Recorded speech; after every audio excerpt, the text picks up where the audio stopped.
Hi guys, my name is Maya. Welcome back to my channel. Today we are drinking matcha and we are talking about my ins and outs for this year. I'm going to go into trend predictions and also things that are like personally ins and outs for me spiritually in my lifestyle. And I get really excited about trends and really excited about a lot of different things. So keep watching if that sounds good to you. Don't forget to like and subscribe if you haven't already. And at the end, I'm going to get you to comment down below something. So enjoy the video and I'll see you at the end. Okay, I'm going to start with my fashion ins. These are kind of things that I predict and also want to sort of come into fashion this year. I've kind of dressed the part for my fashion and beauty predictions for ins this year. I feel like I'm giving a lecture about something so unserious. Obviously, boho chic is coming back. I think a lot of us have seen and heard of this. I'm picturing a lot of lace, suede, fringe in replacement of the sort of corporate chic.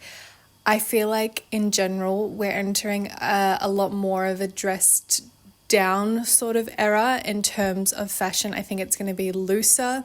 I think it's going to be more fun. I think it's going to be a little bit more experimental and referential to like 2016 Arctic Monkeys grunge and boho chic, Alexa Chung vibes. Another prediction that, I mean, is it really a prediction? I've already been seeing it. I can't really say prediction, but polka dots and more of the other side of that, like 2016, 2015 style, which is very much like that twee that was, I think, Zooey Deschanel is probably like best known for. I think that is going to be explored to an edgier degree, maybe like polka dots, like a polka dot blouse with like a leather jacket, mini shorts, and like high-rise boots or something like that.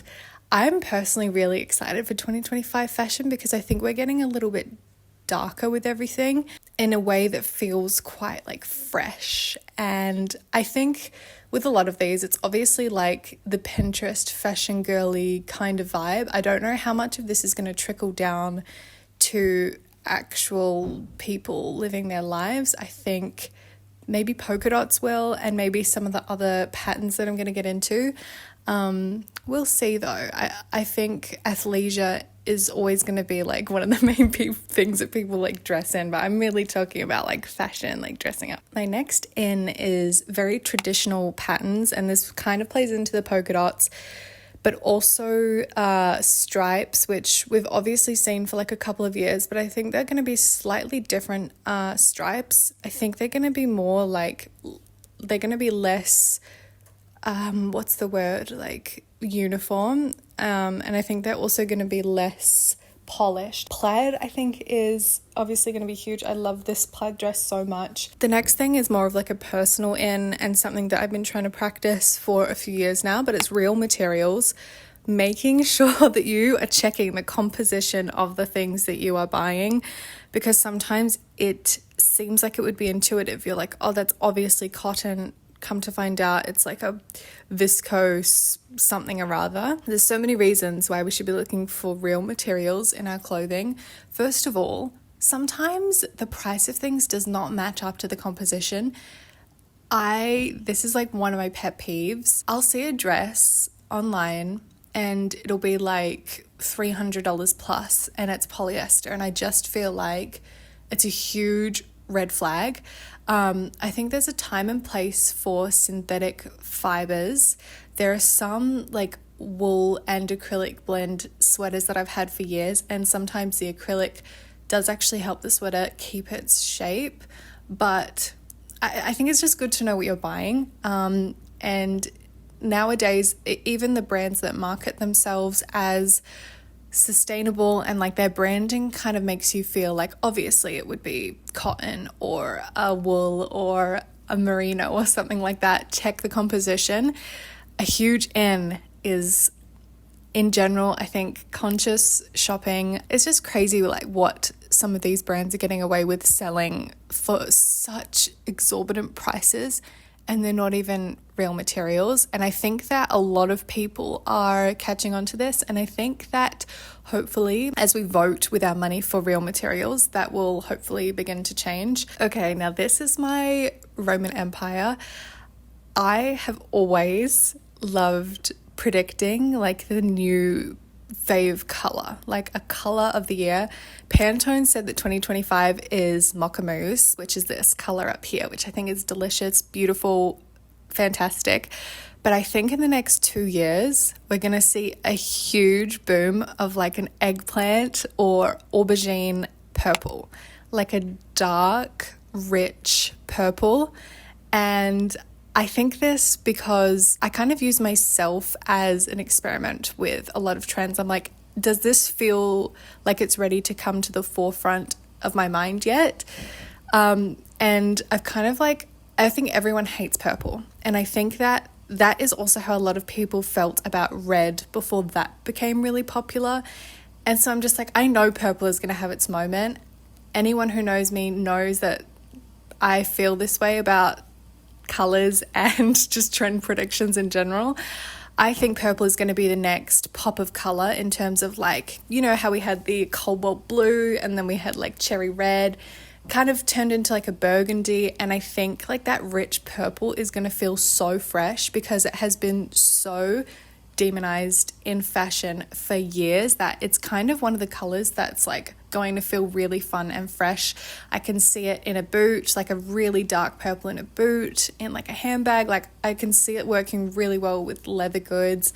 I can see it working well with knitwear. And I also feel like purple is actually a color that looks good on a lot of different skin tones, depths, types, and undertones. So I don't know if that's a 2025. I think it's going to take people a little bit longer to stop feeling like disgust about purple, but it's coming. And I also think in this year is mixing really grungy, icky colors with like powder colors. So like that really rich, deep purple with like a powder pink, or like a mucky, icky green with like a powder blue. I think that is going to be really cool. And in general, I think color is becoming a lot more of like a statement. I think black won't be the sort of base of outfits for the fashion girlies in 2025. Okay, getting into makeup. I did my makeup kind of on theme. I don't think you can really see.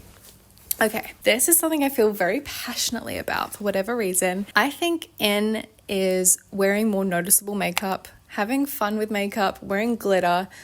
It doesn't need to be so serious. It doesn't need to look like you're not wearing makeup, although I still love that look and I will do that every day. But I think in general, online and possibly in real life in 2025, it's going to be very in to wear quite noticeable, experimental, glittery sort of makeup. I also feel like the pink blushy cheek, like the Sabrina Carpenter vibe, is sort of going to be replaced by like browns and beiges and also orange. I can see orange blush becoming a lot more of a thing, or just even like a bronzer as a blush, because I feel like that's very reminiscent of like 2010s or early 2000s and 2010s vibe. Is like that very orangey cheek that's quite strong and pronounced, and I actually think it looks quite flattering on people, especially with like a dark smoky eye. There's something about that really like takes me back and makes me feel some kind of way. Okay, I also feel like matte finishes are coming back in, a bold matte lipstick, more of a matte finish on the face. The glowiness might be replaced by the glitter. I don't know. That's into me. And I also feel like bare skin and like letting your skin really breathe, not having like foundation on. I don't think that's where the heaviness of makeup's going to come. I think it's going to be more like fun with the eyes and the lips. And I also think people are going to start embracing things like acne and scarring and blemishes more. Like I just feel like objectively they're just a few spots on your face, and I think people are going to start rocking that a little bit more, like not really trying to touch up their face but still going for a full smoky eye. I think that would just be so like delicious, and I actually think it gives, like from an art perspective, like texture and nuance as well. Like I think that actually would look really pretty. Now we're going to move to more of like my lifestyle / spiritual ins for 2025. These are like less predictions, more just like what I feel like is really in for my personal life. Maybe it resonates with you as well. The first one is sleeping in. I've always been like such a person who it really pains me to waste time or to slow down. And I think at the end of last year, I was sort of starting to learn that not everything has to be rushed. And I think that for me kind of manifested itself in sleeping in and enjoying sleeping in. Like I have the flexibility to do that, so why wouldn't I enjoy it? Nothing else in my life is suffering from sleeping in. I'm not finishing my work. It's not bad for my health. It's so good to get just like so much sleep and to sleep in. You could also do it the opposite way and go to sleep early. I think just lots of sleep is so in. I think our brains take in so much information, and to just recharge and to take things slow is really, really a nice sort of idea. Okay, I need to get more comfy. Something I started doing last year that I really want to keep bringing into this year. I'm not perfect at it, but not checking my phone, literally not turning on the function of it at all until I'm ready. And it kind of like struck me one day. I think I was like checking my phone in bed and I'd received like an invoice for my business. And I'm like, I can't be doing all of this to my brain as soon as I wake up, which like everyone knows this. We are always told like don't go on your phone in the morning, but truly. And I think the prompt of like getting ready is really great for me too. Like I'll go for a walk, have a shower, usually read the Bible, which I'll get into. And then I'll brush my hair. If I'm not doing makeup, I won't do my makeup. But if I am, I do that. And then I check my phone. It makes me feel prepared for the information that I'm about to receive. And I think in general, something that's in 2025 is being serious about our usage of our phones and our screen time and actually taking that shiz serious. Gosh, a lot of these are like really obvious, but sometimes I think we need the reminder is to FaceTime people that you can't see. Arrange like a time and a date and be like, I'm going to call you next week. And with that, also arranging IRL catch-ups. And I know some people won't relate to that, and some people will. Like I find it can be daunting to catch up with people, depending obviously, but I am trying to make a real effort this year to also make fun activities and things like that I can do with people to make moments really memorable. Next is potentially controversial. I love reading the Bible every single day. That is so hot girl to me this year.